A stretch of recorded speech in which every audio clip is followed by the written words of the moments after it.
How to make custom keyboard sounds on Opera GX. So let's get started. All right, so this is very simple. What you would need to do is to open up the sidebar here first. So to do that, click here on the easy setup icon. And then from here, you just basically want to scroll down until you see this show sidebar option, which is right here. So enable that. And then once you have this sidebar, click here on mods.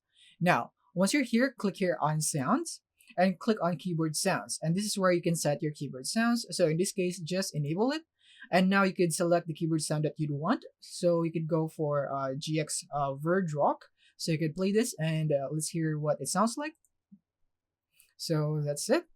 So it is a really subtle sound right here. I didn't really hear it that much. And then you could click here on get more if you would want more sounds that you would be able to apply into your browser, wherein you would be redirected to the Opera GX store. And then you would have mods right here. So this is like themes.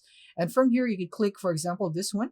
And then now you can click here on these sounds right here, keyboard sounds. And basically you can just install this mod and it will be listed here as one of the sounds available for you to select.